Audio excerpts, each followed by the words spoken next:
দেখলাম না কোনো ভক্তের ডাকে তুমি সাড়া দাও। প্রভু একবারে কৃপা করে বলো, ভক্তরা কেমন করে ডাকলে, কিভাবে ডাকলে তুমি ভক্তের ডাকে সাড়া দেবে? ভগবান বলছে, নারদ রে শোনো, কোন ভক্ত যদি স্বর্ণরত্নের থালায়, স্বর্ণের থালায় একটু রাজভোগ সাজিয়ে দিয়ে আমাকে যদি একবারে ডাকে, সেই ভক্তের ডাকে আমি সাড়া দেই। নারদ বলছে, প্রভু স্বর্ণের থালাটা দেবার মতো সামর্থ্য যদি তোমার ভক্তের নাই হয়, সে কি তোমার ডাকে সাড়া পাবে না? তুমি কি তাকে দেখা দেবে না? আরে দেব তো। কোন ভক্ত যদি একটি পুষ্পের মালা গেঁথে আমার গলায় পরিয়ে দিতে পারে, আমি তার ডাকেও সাড়া দেব। কিন্তু প্রভু তুমি একটা কথা কোনোদিন ভেবেছো? আজকালকার পুষ্প কিনতে গেলেও টাকা লাগে, পয়সা লাগে। তোমার ভক্তের ওই পয়সাটুকু যদি না থাকে, সে কি তোমার ডাকে, সে কি তোমার দেখা পাবে না? প্রভু বলছে, নারদ ভক্তের যদি কোনো কিছু নাই থাকে, বন্ধুরা সে দুফোঁটা নয়নে গঙ্গা জলে যদি আমাকে একবার নিবেদন করে দিতে পারে,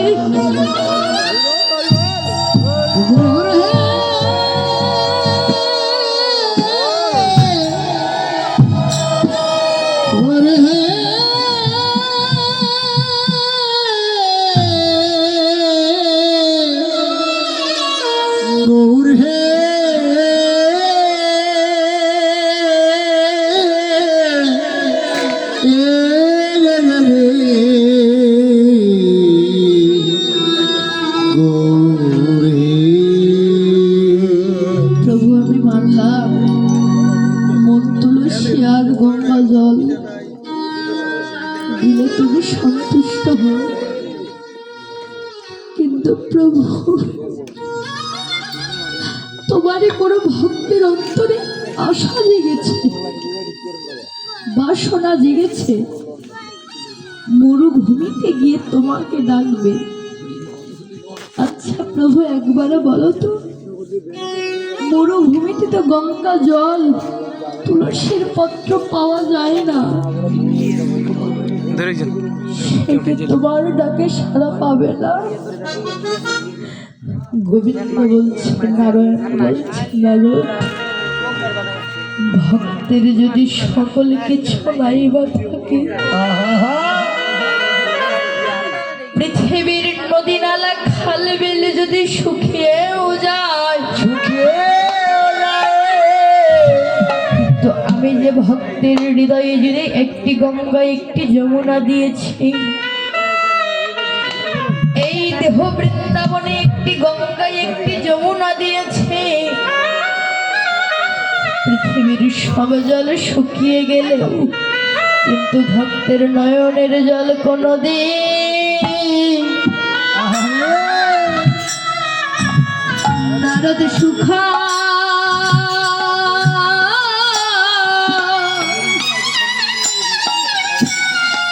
শুকায় না রে নারদ রে।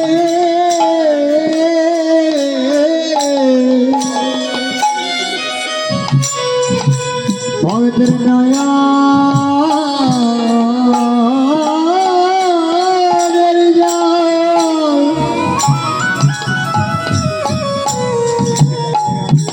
কোনদিন শুকায়, ওরে শুকায় না রে। যারা কৃষ্ণ প্রাণ, যারা কৃষ্ণ প্রাণ,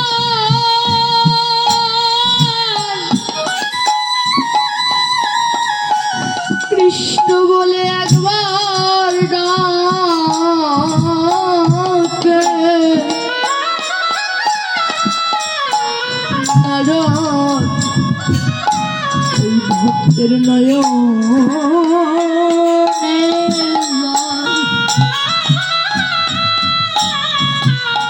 কোনদিন সুখায় না রে ওরে সদা হা কৃষ্ণ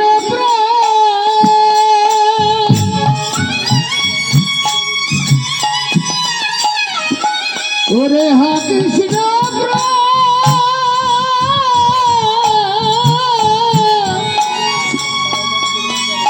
সদা কৃষ্ণ বলে ডাকে নাদাবে রে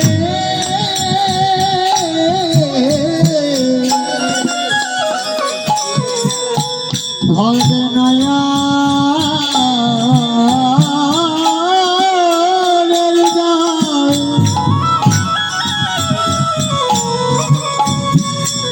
কোনদের শোকায় ওরে শোকায় না রে সদাই হা কৃষ্ণ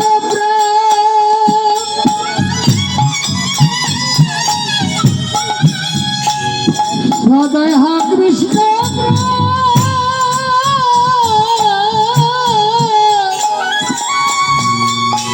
ও প্রাণ কৃষ্ণ বলে ডাকে নাদাবে রে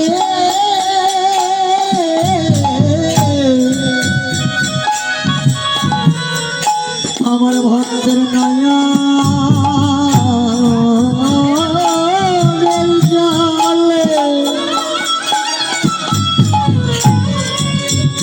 কোনদের শোকায় শোকায় না রে বলে আমি জনমের মতো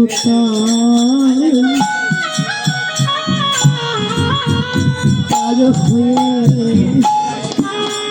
যাই রে এই জগতে আমি যে জনমের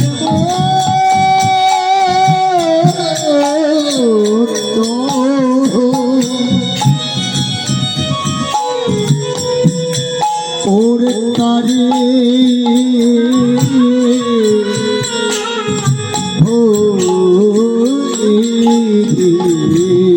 যারা আমার হৃদয় ভরে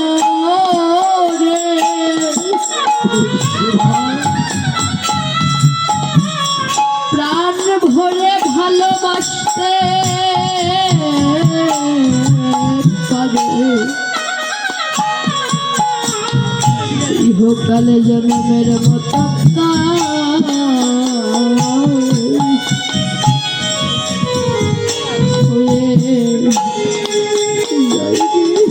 সারা হৃদয় রে ও আমায় ভালো বাসে জনমের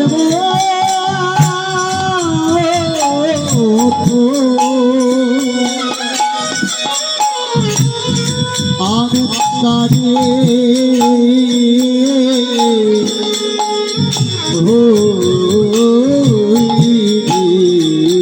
ও যারা সব দিয়ে যায় ওরে সব আমি মতো তার হয়ে যাই রে ওরে সব দিয়ে সব হয়েছে জন্মের মতো তারি হয়ে সব দিয়ে সব হয়ে যাই রে জগতে আমি যে জন্মের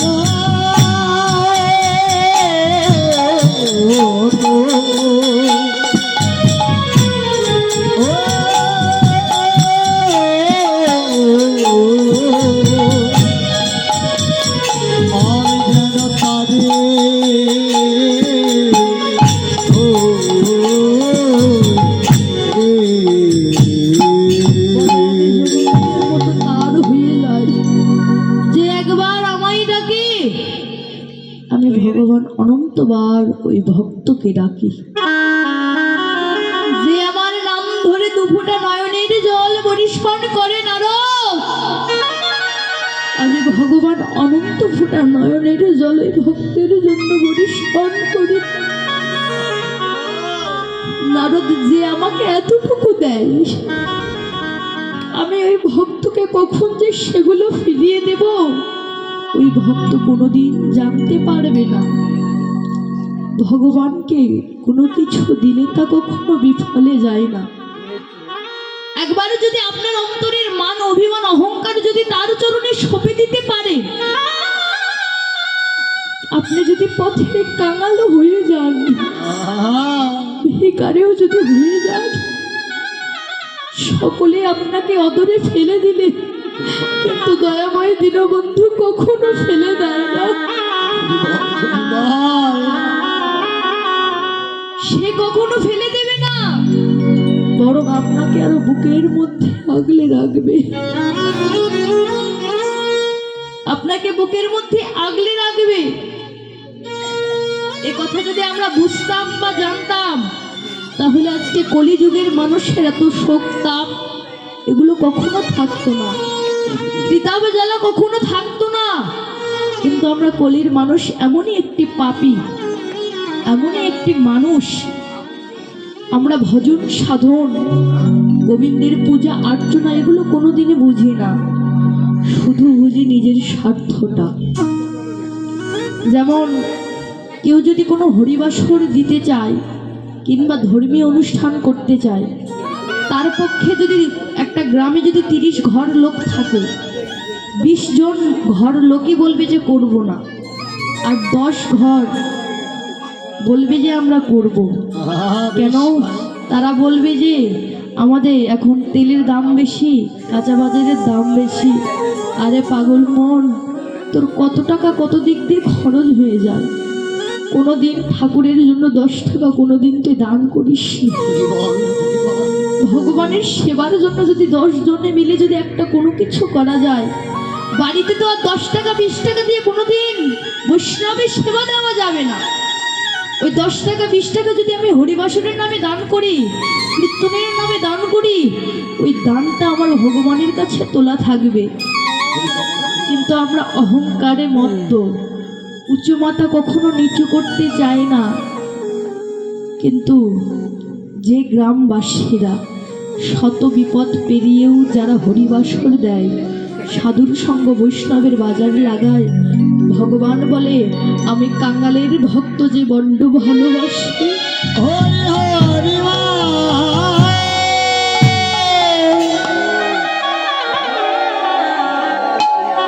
আমি কাঙ্গাল বড্ড ভালোবাসি। তাই তো বিদুরের ঘরে আমি খুদের অন্ন রান্নাও খেয়েছিলাম।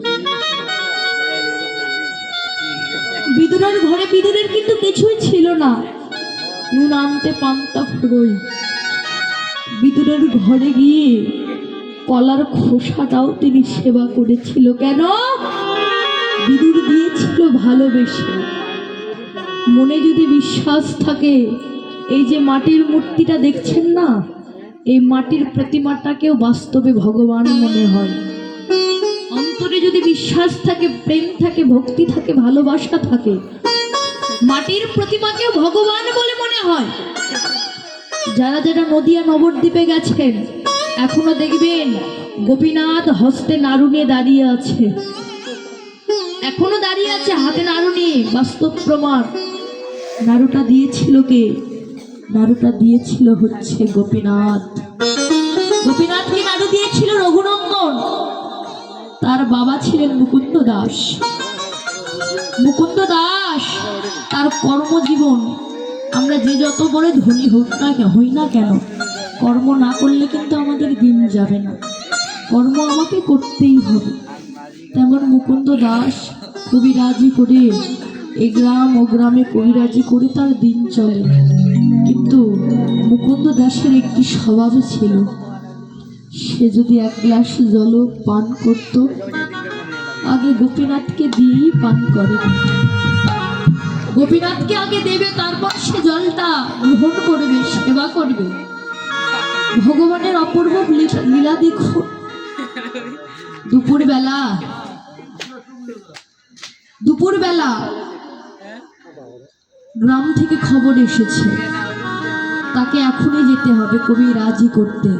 যদি সে না যায় তাহলে ব্যক্তিকে বাঁচানো যাবে না। কিন্তু সে মনে মনে ভাবছে, এই ভর দুপুরে মধ্যাহ্ন সময়ে আমি যদি চলে যাই, আমার গোপীনাথ যে ঘরে আছে, গোপীনাথকে সেবা দেবে কি? আমি যদি চলে যাই তাকে সেবা দেবে কি? কাঁদছে আর ভাবছে। রঘুনন্দন মুকুন্দ দাসের 5 বছরের ছেলে ছিল, যার নাম ছিল রঘুনাথ। রঘুনাথ এসে বলছে, বাবা, কোনো সন্তানের সম্মুখে যদি কোনো পিতা কাঁদে বা কিংবা কোনো দুঃখ করে, সন্তান বেঁচে থাকতে কি ওগুলো দেখতে পারে, সহ্য করতে পারে বলো? আমি যতই ছোট হই না কেন, তবুও তো তুমি আমার পিতা। বলো না, কি এমন দুঃখ তোমার অন্তর হয়েছে বাবা, যে তুমি নিরজনে বসে কাঁদছো? রঘুরে, পাশের গ্রাম থেকে খবর এসেছে, এখনই যদি আমি তার কাছে না যাই তাকে বাঁচানো যাবে না। তখন বলছি, বাবা চিন্তা করো না, চলে যাও। বাবা আমি তো আছি, তোমার গোপীনাথের জন্য আমি আছি, চিন্তা করো না, তোমার গোপীনাথকে আমি সেবা দেব, চলে যাও। বলছে, বেশ বাবা, ঘরে সব কিছু থাকলো, তুই একটু সেবা দিস। 5 বছরের শিশু, সে কি জানে যে মাটির মূর্তি সেবা করে? কোনোদিন দেখেছেন যে বাস্তবে মাটির প্রতিমা সেবা করে? আমরা কিন্তু কোনোদিন দেখিনি যে ভগবান সেবা করে, কেউ বলতে পারবে না। কিন্তু সেদিন কি হয়েছিল, 5 বছরের ছেলে তো কিছুই জানে না। নাড়ু তৈরি করে ভগবানের গোপীনাথের সম্মুখে দিয়েছে, 1 গ্লাস জল দিয়েছে, তুলসী পাতা তার উপরে দিয়ে গোপীনাথের মন্দিরে গিয়ে গোপীনাথকে বলছে, ও গোপীনাথ, এখনো কেন ওখানে দাঁড়িয়ে আছো? এসো, কত কষ্ট করে তোমার জন্য নাড়ু তৈরি করে আনলাম, তুমি সেবা করবে না? আমারও বড্ড ক্ষুধা পেয়েছে, এসো না, দুজন মিলে ভাগাভাগি করে সেবা করব। আবারও ডাকছে, গোপীনাথ কেন দাঁড়িয়ে আছো? একবার এসো, একবার এসো না গোপীনাথ। 1 বার 2 বার 3 বার যখন আসছে না, এবার রঘুনন্দন বলছে, গোপীনাথ তুমি যদি নাই বা আসো, তুমি তো জানো আমার বাবা ফিরে এসে আমাকে অনেক আঘাত করবে, একবার এসে সেবা করো না গোপীনাথ। তবুও আসছে না, আবার বলছে, গোপীনাথ গোপীনাথ, এবারে যদি তুমি নাই আসো, এই যে ফল কাটা বটি দেখছো না, এই বটি আমি গলায় ধরলাম, তুমি যদি না আসো, তোমার সম্মুখে আমি আমার মস্তক ছেদন করে দেব। যখনই ভক্ত এমন করে বলেছে, ভগবান আর পাথরের বিগ্রহ হয়ে থাকতে না পেরে রঘুনন্দনের কাছে এসে বলছে, রঘুরে,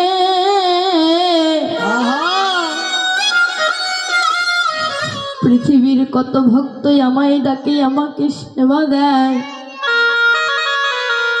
কিন্তু শোন শোন রঘুরে, জগতে তোর মতো করে সেবা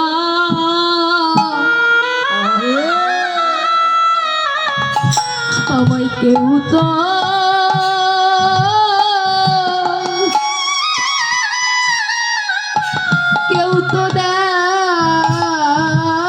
দেয়নি। রঘুরে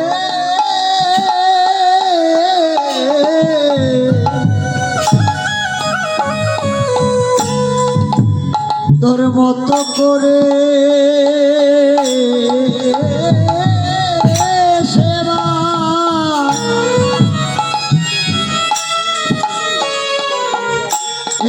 কেউ তো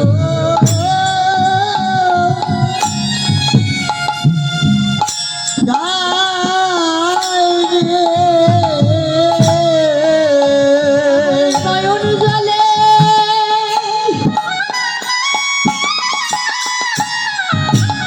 আমার নয়ন জলে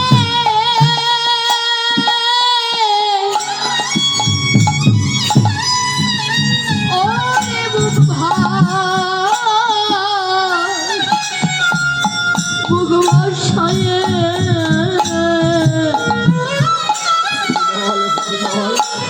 ঘুরে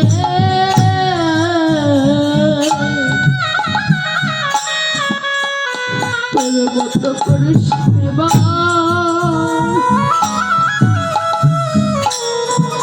আমায় কেউ তো দেয়নি। ওরে নয়ন জলে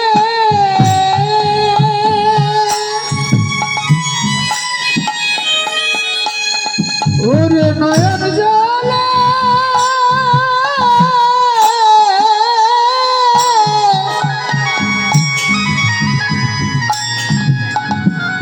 ওরে বুক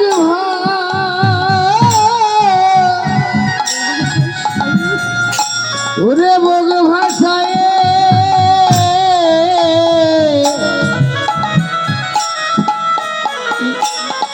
রঘুরে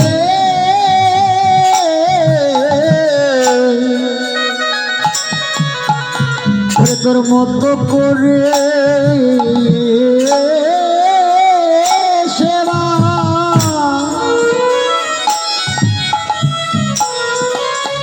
এ আমায় কেউ তো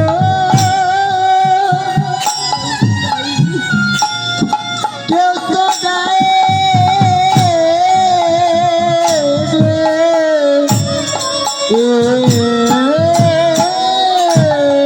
এই যে এই বাবা 200 টাকা, আমার এই বাবা 100 টাকা, ওই বাবা 200 টাকা দান করেছে। জানি না তারা কি মনের বাসনা এনে দান করেছে, তবে শাস্ত্রে একটা কথা বলে, ভক্তের বাজারে, এটা কিন্তু এখন ভক্তের বাজার, এটা এখন শ্রীবাস অঙ্গন, এটা এখন যার জায়গা তার জায়গা কিন্তু আর নেই। যতদিন কীর্তন হবে এখানে ততদিন এটা শ্রীবাস অঙ্গন, ভক্তের বাজার। ভক্তের বাজারে যে যেটা মনের বাসনা এনে যে কিছু দান করে, ভগবান নাকি তা সদরে গ্রহণ করে। সে জানি না কোন মনের বাসনা নিয়ে দান করেছে। ব্যবসা বাণিজ্যে যেন উন্নতি হয়, কৃষ্ণ পথে যেন মতি হয়, প্রতি বছরে, এক বছরে নয়, প্রতি বছরে বছরে জন্মান্তরের জন্য এমনই করে যেন সাধুগুরু হরি হরি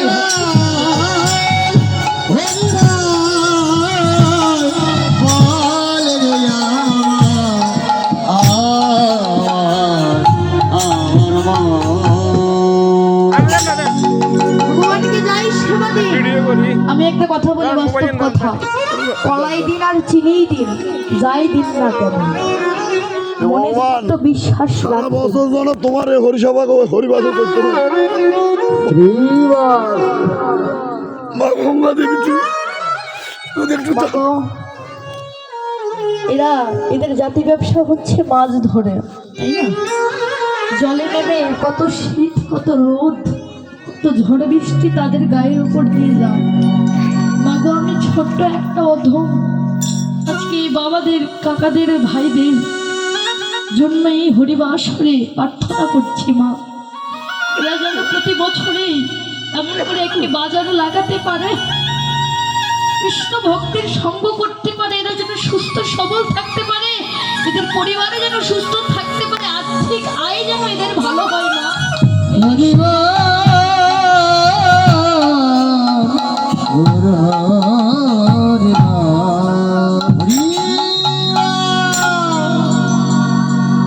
তাই ভগবানকে যাই সেবা দিন, যদি অন্তরে একটু বিশ্বাস রাখেন, দেখবেন বাস্তবে ভগবান তোমার ঘরে আসবে, বাস্তবেই আসবে তোমার ঘরে, নিজে এসে হাত পেতে সেবা করবে, যদি বিশ্বাসটা থাকতে পারে। ভগবানকে সেবা দেওয়ার আগে অন্তরে বিশ্বাস থাকতে হবে। বিশ্বাসের পথ দিয়ে যায় প্রেম, প্রেমের অঙ্কুর থেকে সৃষ্টি হয় ভক্তি। বিশ্বাস, প্রেম, ভক্তি যার অন্তরে থাকে, ভগবান আমার তার ঘরেই যায়। ভগবান তার ঘরেই যায়, এক দুই জনেরও নয়, যে যাকেই ডাকে ভগবান তার কাছেই যায়। কিন্তু আমরা ডাকার মতো ডাকতে পারি না। যদি একটু হরিনাম করতে যাই, হরিনামের জপের মালা হাতে নেই, দেখবেন যতক্ষণ বসে থাকবো ততক্ষণ কাজের চাপ আসে না। হরিনামের জপের মালা হাতে নিলে দেখবেন যত কাজ চলে আসে। কিন্তু শত কাজের মধ্যেও ভগবান তো তোমাকে সময় খুঁজে দেবে না। দেবে? ভগবান কি তোমাকে সময় করে দেবে যে এই সময় তুমি আমায় দেখো? দেবে না। আমাদেরকে নিজেদেরকে সময় বের করতে হবে, নিজেদেরকে সময় বের করতে হবে। প্রভু কখন ডাকবো তোমায়?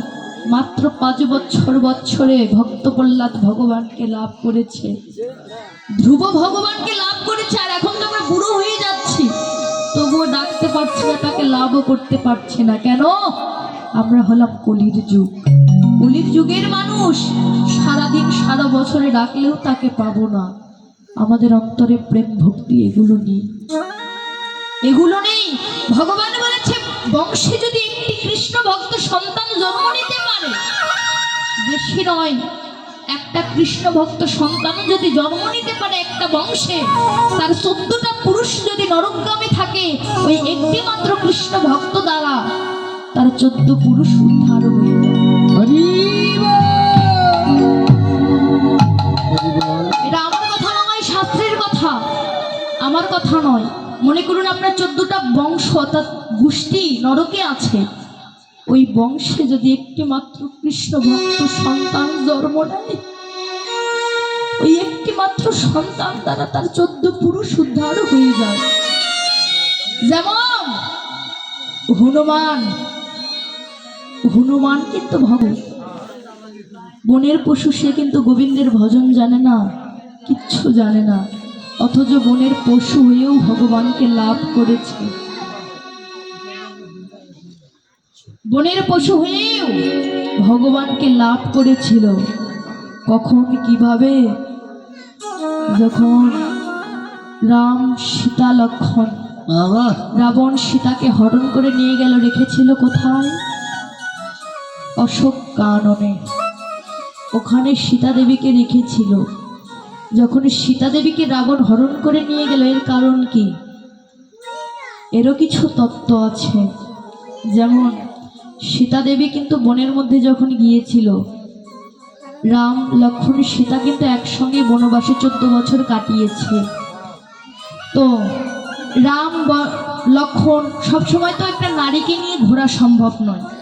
সম্ভব? বনের মধ্যে কত কাজও থাকতে পারে, ফল ফুল না আনলে তারা সেবা করবে কি, ভগবানকে সেবাই দেবে কি? তো যখন যাবে একটু কুড়ে ঘর তৈরি করেছে, ওখানে সীতা দেবীকে রাখতো। যখন সীতা দেবীকে রাখতো, রাম প্রভু তো আগেই চলে গেছে, প্রভুরা আগেই গেছে, লক্ষ্মণ শুধু আছে। লক্ষ্মণকে বলে গিয়েছিল তুমি তোমার বৌদিকে দেখো, কিন্তু তারও যাবার সময় হয়ে এসেছে। মনে মনে ভাবছি সীতাকে একা রেখে যাব কি করে। তাই লক্ষ্মণ একটি বাণ অর্থাৎ একটি অঙ্কন কেটে দিয়েছিল যে বৌদি, এই দাগ আমি অঙ্কন করে দিলাম, এই দাগের মধ্যে যদি তুমি থাকো তাহলে কোনো বিপদ আপদ তোমাকে টাচ করতে পারবে না, স্পর্শ করতেই পারবে না। আর যদি তুমি দাগের বাহির হও তাহলে তোমার সর্বনাশ, মরণ নিশ্চিত। লক্ষ্মণের কথা মতো সে বের হয়নি, কিন্তু রাবণ একটু সাধুর বেশ, বৈষ্ণবের বেশ ধরে যখন সীতার গৃহে এসেছে, সীতাকে এসে ডাকছে, মা সীতা, আমি অনেক দিন হচ্ছে ক্ষুধার্ত, কিছু খাইনি, তোমার গৃহে কি একটু কিছু সেবা পাওয়া যাবে? সীতা দেবীর মনটা ছিল নরম, কেউ যদি তার কাছে কিছু চায় সে কখনো তাকে নারাজ করে না, দিয়ে দেয়। সুন্দর করে একটি থালা সেজে এনে